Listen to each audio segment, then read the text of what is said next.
Hello everyone, Soulsborne Fanatic here. We're going to be purposely ambiguous today with the video, like the story of Soulsborne games. By the way, Souls games don't have a story. There isn't a metaphorical spoon feeding you your story beats. Therefore, the game doesn't have a story, and even if it did, it's bad. I'm going to talk about why this is objectively false, and a wrong opinion to have. Yes, there is such a thing. I am the arbiter of correct opinions. What prompted me making this video was a clip of that my friend showed me. No, not really, I planned this before the clip. The clip in question set me off. It was positively dreadful. A much larger creator saying that the story is dog shit. You just read item descriptions and have to do homework to understand the story by watching a VOD video. Which may seem true and make my entire argument invalid, as I am explaining that there is a story in a YouTube video at the very moment. My response to that, of course, is that this video's purpose is not for explaining the story, but rather explaining where the story is. Understanding the method of storytelling, not the actual storytelling. You can go and play the game yourself to learn the story. It's easier than the bosses, I swear. Going back to the no story bit. This is not true, in the slightest, and let me tell you why. At the beginning of just about any AAA game, you expect a cinematic of some sorts. It's exposition to explain the world you are going to explore, key characters, important locations. This also applies to Souls games, although it isn't limited to just one cinematic at the beginning of the game. It doesn't tell its story through cutscenes. They have multiple games to use as an example, but for simplicity's sake, let's use their most recent title, Elden Ring. This is an exclusive to Elden Ring. This game is equipped with one of those fancy cinematics. After the introductions, it shows the grace blessing you. The tarnish of no renown. You end learning later that this is Mark is doing. For what reason, who knows? This is something you can all see if you actually play the fucking game. Moving forward, it finally lets you play, starting at the Chapel of Anticipation. You are in a dark chapel, the corpse of a maiden lying to your right. This game embraces the idea of giving the player 2 plus 2 instead of just giving them a 4. If you don't quite understand what I'm saying, you will in a few. But you see this several times throughout the game. You see this in the opening cinematic beforehand, of you in the wasteland, often referred to as the Badlands. This crucial detail that the first location where you were, the Badlands, is where you came from. Chapel is where you are now.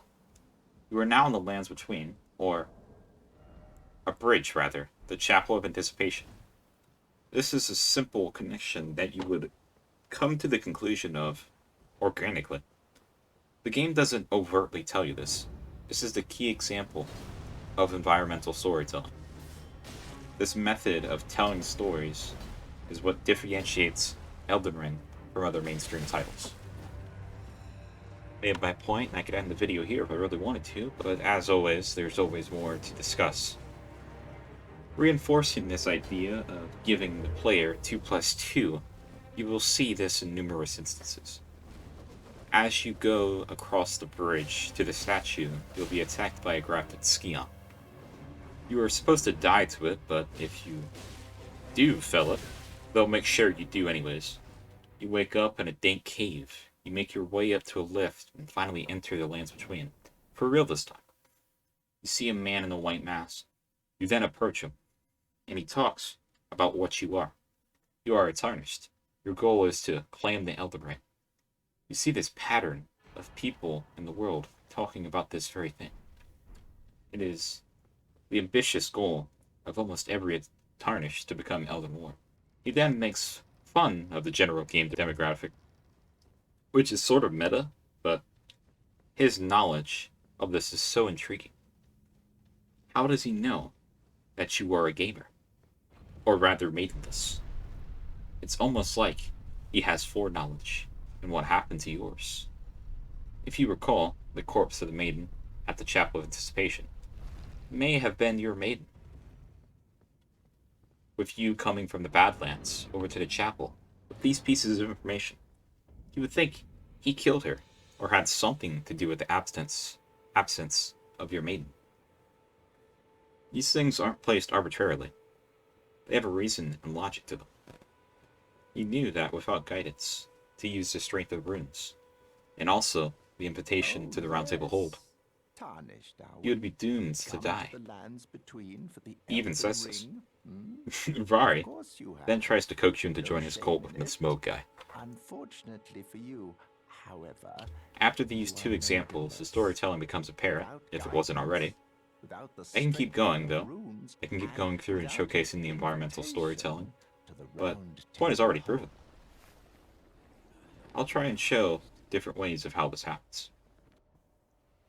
Moving a little forward, the second boss fight, being at Storbelt Castle, Godric the Grafted. This boss says in his intro sequence that he is the Lord of all that is golden. You would expect for his name to be Godric the Golden, but then you see, as the boss fight starts, that his name is not what you expected. His name is Godric the Grafted. You see, going throughout the castle, that he engages in this act of grafting to obtain power. Something he invented himself, or perhaps altered to make his own. A corruption, if you will, which is something that you see, something that will become more familiar as you interact with more demigods. Godric, the son of Godfrey, the first Elden Lord, this legacy that his father left, and him being the most pathetic heir, is a key part to the characterization of this demigod. His inflated ego, proclaiming himself Godric the Golden, when in reality, he is not worthy of such a title. The way you know all this is through the words of a certain NPC, the great Kenneth Heights. He talks about how Godric is nothing more than a jumped-up country bumpkin, how he is unworthy of the title of Lord. He also mentioned on how he fled the capital with a woman, and hid from Radahn in his castle, insulted Melania, and then lost to her in battle. It gets better though. Instead of dying like a man, he licked her boots. Like, Kenneth genuinely can't believe that he is the son of Godfrey, and even almost feels a bit sympathy. With all this information, you come to the conclusion of what type of lord Godric is, just from exploring the world and talking to NPCs. Another way the environment tells stories, or fallen leaves tell stories, is at the midpoint in the capital Lendel. I've talked about this several times, but I will once again talk about the statue of Radagon. So, to recite this once more, there is a message in front that reads, "Regression alone reveals secrets." Naturally, the game is referring to the incantation, Law of Regression, a Golden Order incantation. Doing this will alter the statue, and transform it into the statue of Mark. The message then changes, informing you of what exactly just happened. Radagon is Marika.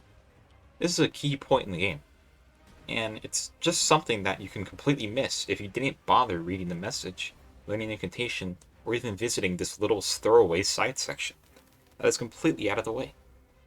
It's honestly insane how such a significant detail is hidden away in a side area. This is something that you would normally expect to see play out in a big cutscene with tons of dialogue, which it does, but cut out the big cutscene and the dialogue, later confirming what you saw. The storytelling is subtle, yet abrupt, and to blow your mind even more, if you didn't know this, you see this happen in the reveal cinematic back in 2019. I'm going to move to the final section of this video, about the last part of the environmental storytelling. Lendel, an area I was just talking about, is a grand city that seems to have been through an attack of some sorts. You see a giant stone dragon in the middle of the city after all. Buildings destroyed or damaged. This all happened because of the Shattering. The war that occurred after the Shattering. These are two different things. The Shattering of the Elden Ring, and the war between the demigods, the Shattering. This happened long before you made it to the Lands Between, but you can see glimpses of it, the story cinematic that was used to market the game. The effects of the shattering are seen throughout your playthrough as the land lays in ruins. I am finished with my ranting of the story of Soulsborne games, even though this was entirely focused on Elden Ring. But of course, there isn't 500 cutscenes in a cinematic to point out to the point of where you're watching a movie and not playing the video game. So I'm a liar, and I'm wrong, and possibly biased. I digress. I said I was going to be done with Elden Ring lore, and I broke that promise very soon. Afterwards. Thanks for watching. Have a nice rest of your day.